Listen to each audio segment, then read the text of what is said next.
Hello and welcome to Reading with Cari, Stories to Fall Asleep to, a mindfulness podcast series that can be used as a sleep aid or to ease your anxiety and relieve your stress. I am your host, Cari Favole, and I am so thankful that you've decided to spend some time with me. If you are watching on YouTube, you will notice there is no craft for today's episode. I am a bit busy with things and I'm not sure that people are enjoying this on YouTube. I think this is more of a Spotify listening opportunity, which is okay with me. You know, this is supposed to be here to relax you and help you ease into either sleep or to get through the day. So if you don't want to watch it on YouTube, that is fine. That was just another outlet for you. But the crafts portion will take a little bit of a hiatus until I get that thing sort of situated. But right now it's taking a little bit of my time and I am very limited in my time these days. Today's episode is based off the crab, and that is the Zodiac sign Cancer. Cancers are born between June 21st and July 22nd.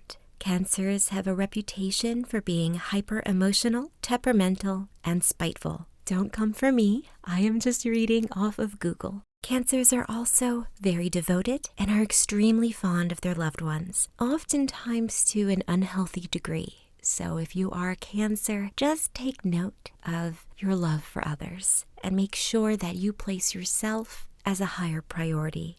Cancers place a high value on family and close friends, and they will go to great lengths to defend them, no matter the price. I think that is absolutely beautiful. I am a Virgo, but I feel like I connect with Cancers. And even though, again, I don't really believe in the horoscope, this description is really cool. For our validation space, it is coming from mentalhealth.gov, link in the description. The myth is that personality weakness or character flaws cause mental health problems. People with mental health problems can snap out of it if they try hard enough. The fact is that mental health problems have nothing to do with being lazy or weak, and many people need help to get better. Many factors contribute to mental health problems, including biological factors such as genes, physical illness, injury, or brain chemistry, life experiences such as trauma or a history of abuse, family history of mental health problems. People with mental health problems can get better, and many do recover completely. Our story of the day is a Japanese folktale that I actually have not heard of before. A part of me wanted to save this story for when we get to the monkey, but because the crab is the protagonist of this story, I felt it was more poignant to have it in this episode, as it again somewhat reminds us to be careful who we put trust in and the power of friendship. Just a mild trigger warning. There is some, I would say, cartoon violence in this. Nothing is too graphic, but there is death and murder, so I just wanted to let you know beforehand. But first, as always, let's start with a brief mindfulness meditation. Close your eyes and take a posture that is relaxed, taking care to keep your back and neck in alignment. As you get situated, really notice your body, feeling the weight of your body on the chair, the bed, the floor, or wherever you may be in this moment. Notice the position of your feet and any sensations you can feel with them. Locate your legs and the blunt pressure on whatever seat you are on. Feel any sensations in your arms and make sure your shoulders are soft. Where are your hands resting? What are they feeling? Acknowledge any tension that you feel in your muscles and allow your body to express itself, being present in the moment. Just be aware of the tension or whatever may be happening in your body. Simply note the communication with a simple thought of, I hear you, that's how it is right now. Bring your focus to your breath, but don't alter it in any way. Just feel your body's natural rhythm as you inhale and exhale. Feel the oxygen enter your lungs, that slight hitch between inhale and exhale, and the sensation of the air exiting your lungs with another micro moment between breaths. Let's extend our awareness to our mind. What thoughts or feelings or perceptions are present right now? Again, we are just noting these thoughts and feelings in this moment. Don't try to push or shut down any sense of discomfort or unpleasant feelings, but don't dwell on them either. Simply validate them with a simple acknowledgement, such as, "That's okay, that's how it is right now."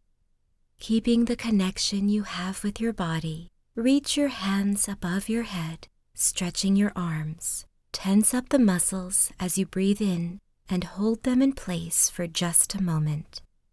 And now, as you release the breath, relax your muscles and place your arms back to where they were resting comfortably before. Let's repeat this once more. Raising your hands above your head, tense your muscles in your arms and shoulders as you breathe in and hold the position as you hold your breath for just a short count of 4. Then release your breath as you release your muscles and rest your arms back to where they were. Now focus back to your breathing and notice how you can relax by taking slow, deep breaths in and releasing your breath slowly out. Breathe in, hold your breath, and breathe out slowly. Breathe in and out. Keep breathing deeply, gently, and slowly. Now notice your whole body as being present. Be aware of every part at once, as best you can, as you continue to softly and deeply breathe in and out. If you are preparing yourself for bed, continue to breathe in and out, and just listen to my voice, but do not follow. If you need to ready yourself to get back to your day, then let us now widen our spatial awareness by using our other senses. What sounds do you hear in the room other than my voice? Are there any smells you can recognize? Feel the item on which you are resting with all of your body and imagine it in your mind. Try to picture it as accurately as you can without opening your eyes just yet. And now, take a deep breath in on an inhale of 4. Hold your breath for a count of 4. And on an audible sigh, release your breath as you open your eyes and fully come back. And now, here's the story. The Quarrel of the Monkey and the Crab. Translated by Yae Theodora Ozaki. Long, long ago, one bright autumn day in Japan, it happened that a pink-faced monkey and a yellow crab were playing together along the bank of a river. As they were running about, the crab found a rice dumpling and the monkey a persimmon seed. The crab picked up the rice dumpling and showed it to the monkey, saying, "Look what a nice thing I have found." Then the monkey held up his persimmon seed and said, "I have also found something good. Look!" Now, though the monkey is always very fond of persimmon fruit, he had no use for the seed he had just found. The persimmon seed is as hard and uneatable as a stone. He, therefore, in his greedy nature, felt very envious of the crab's nice dumpling, and he proposed an exchange. The crab naturally did not see why he should give up his prize for a hard stone-like seed, and would not consent to the monkey's proposition. Then the cunning monkey began to persuade the crab, saying, "How unwise you are not to think of the future! Your rice dumpling can be eaten now, and is certainly much bigger than my seed. But if you sow this seed in the ground, it will soon grow and become a great tree in a few years, and bear an abundance of fine ripe persimmons year after year. If only I could show it to you then, with the yellow fruit hanging on its branches. Of course, if you don't believe me, I shall sow it myself, though I am sure later on you will be very sorry that you did not take my advice." This simple-minded crab could not resist the monkey's clever persuasion. He at last gave in and consented to the monkey's proposal, and the exchange was made. The greedy monkey soon gobbled up the dumpling and with great reluctance gave the persimmon seed to the crab. He would have liked to keep that too, but he was afraid of making the crab angry and of being pinched by his sharp, scissor-like claws. They then separated, the monkey going home to his forest trees and the crab to his stones along the riverside. As soon as the crab reached home, he put the persimmon seed in the ground, as the monkey had told him. In the following spring, the crab was delighted to see the shoot of a young tree push its way up through the ground. Each year it grew bigger, till at last it blossomed one spring, and in the following autumn bore some fine large persimmons. Among the broad smooth green leaves, the fruit hung like golden balls, and as they ripened, they mellowed to a deep orange.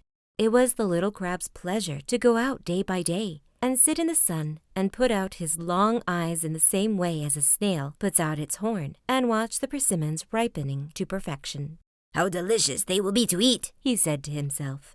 At last, one day, he knew the persimmons must be quite ripe, and he wanted very much to taste one. He made several attempts to climb the tree, in the vain hope of reaching one of the beautiful persimmons hanging above him, but he failed each time. For a crab's legs are not made for climbing trees, but only for running along the ground and over stones, both of which he can do most cleverly. In his dilemma, he thought of his old playmate the monkey, who, he knew, could climb trees better than anyone else in the world. He determined to ask the monkey to help him, and set out to find him. Running crab fashion up the stony river bank, over the pathways, into the shadowy forest, the crab at last found the monkey, taking an afternoon nap in his favorite pine tree, with his tail curled tight around a branch to prevent him from falling off in his dreams. He was soon wide awake, however, when he heard himself called, and eagerly listened to what the crab told him. When he heard that the seed which he had long ago exchanged for a rice dumpling had grown into a tree and was now bearing good fruit, he was delighted, for he at once devised a cunning plan which would give him all the persimmons for himself. He consented to go with the crab to pick the fruit for him. When they both reached the spot, the monkey was astonished to see what a fine tree had sprung from the seed, and with what a number of ripe persimmons the branches were loaded. He quickly climbed the tree and began to pluck and eat, as fast as he could, one persimmon after another. Each time he chose the best and ripest he could find, and went on eating till he could eat no more. Not one would he give to the poor hungry crab waiting below, and when he had finished, there was little but the hard, unripe fruit left. You can imagine the feelings of the poor crab after waiting patiently for so long as he had done, for the tree to grow and the fruit to ripen, when he saw the monkey devouring all the good persimmons. He was so disappointed that he ran round and round the tree, calling to the monkey to remember his promise. The monkey at first took no notice of the crab's complaints, but at last he picked out the hardest, greenest persimmon he could find and aimed it at the crab's head. The persimmon is as hard as stone when it is unripe. The monkey's missile struck home, and the crab was sorely hurt by the blow. Again and again, as fast as he could pick them, the monkey pulled off the hard persimmons and threw them at the defenseless crab till he dropped dead, covered with wounds all over his body. There he lay, a pitiful sight, at the foot of the tree he had himself planted.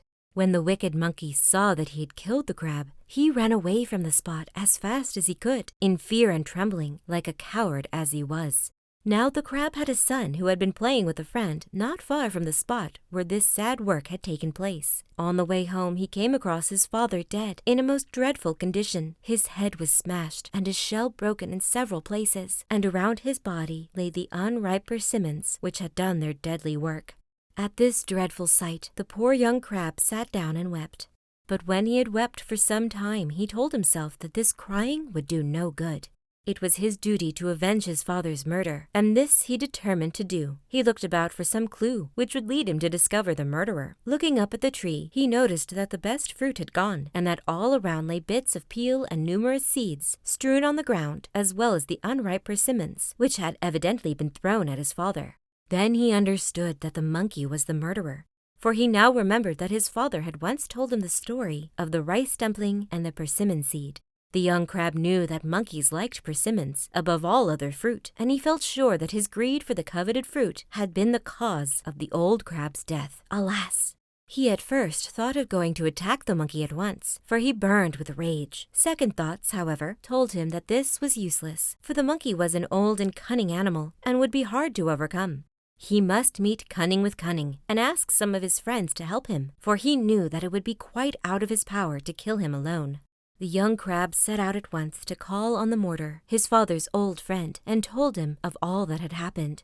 He besought the mortar, with tears, to help him avenge his father's death. The mortar was very sorry when he heard the woeful tale, and promised at once to help the young crab punish the monkey to death. He warned him that he must be very careful in what he did, for the monkey was a strong and cunning enemy. The mortar was now set to fetch the bee and the chestnut, also the crab's old friends, to consult them about the matter.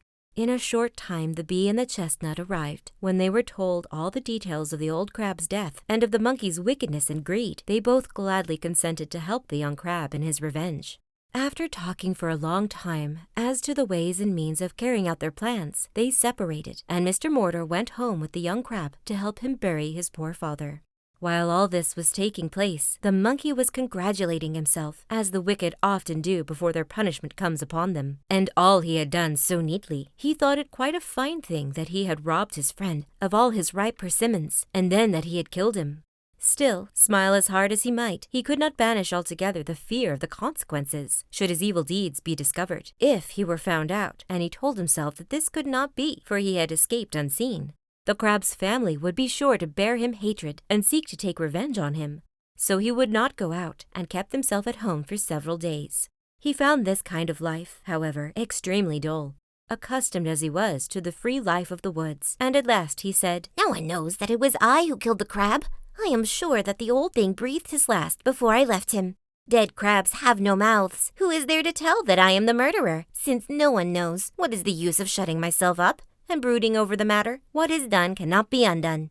With this he wandered out into the crab settlement and crept about as slyly as possible near the crab's house and tried to hear the neighbors' gossip round about. He wanted to find out what the crabs were saying about their chief's death, for the old crab had been the chief of the tribe. But he heard nothing and said to himself, "They are all such fools that they don't know and don't care who murdered their chief." Little did he know in his so-called monkey wisdom that this seeming unconcern was part of the young crab's plan. He purposely pretended not to know who killed his father, and also to believe that he had met his death through his own fault. By this means, he could the better keep secret the revenge on the monkey, which he was meditating. So the monkey returned home from his walk quite content. He told himself he had nothing now to fear. One fine day, when the monkey was sitting at home, he was surprised by the appearance of a messenger from the young crab. While he was wondering what this might mean, the messenger bowed before him and said, "I have been sent by my master to inform you that his father died the other day in falling from a persimmon tree while trying to climb the tree after fruit.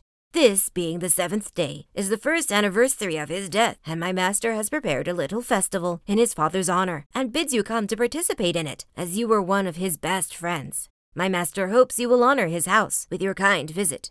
When the monkey heard these words, he rejoiced in his inmost heart, for all his fears of being suspected were now at rest. He could not guess that a plot had just been set in motion against him. He pretended to be very surprised at the news of the crab's death and said, "I am indeed very sorry to hear of your chief's death. We were great friends, as you know. I remember that we once exchanged a rice dumpling for a persimmon seed. It grieves me much to think that that seed was in the end the cause of his death. I accept your kind invitation with many thanks. I shall be delighted to do honor to my poor old friend." And he screwed some false tears from his eyes. The messenger laughed inwardly and thought, "The wicked monkey is now dropping false tears, but within a short time he shall shed real ones." But aloud he thanked the monkey politely and went home. When he had gone, the wicked monkey laughed aloud at what he thought was the young crab's innocence, and without the least feeling began to look forward to the feast to be held that day in honor of the dead crab, to which he had been invited. He changed his dress and set out solemnly to visit the young crab. He found all the members of the crab's family and his relatives waiting to receive and welcome him. As soon as the bows of meeting were over, they led him to a hall. Here the young chief mourner came to receive him. Expressions of condolence and thanks were exchanged between them, and then they all sat down to a luxurious feast and entertained the monkey as the guest of honor. The feast over, he was next invited to the tea ceremony room to drink a cup of tea. When the young crab had conducted the monkey to the tea room, he left him and retired.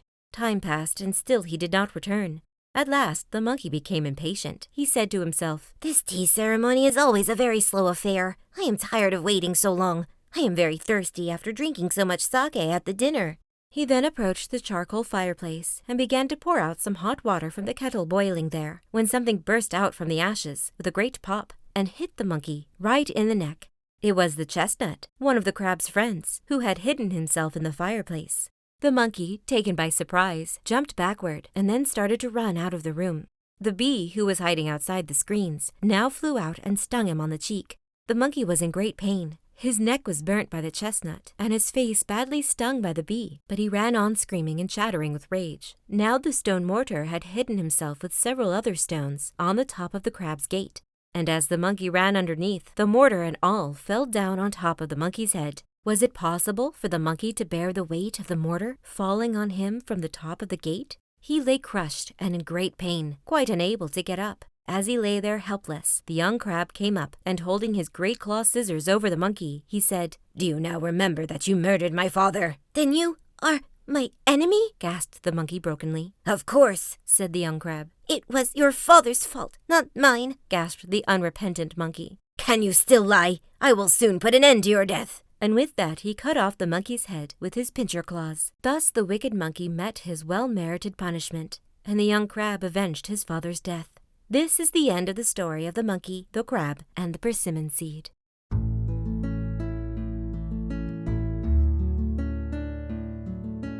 Thank you for listening. If you would like to support this podcast and become a sponsor, you will find an Etsy link in the description below. Thank you for your consideration. I welcome you back anytime you may need to hear a comforting voice or a familiar bedtime story.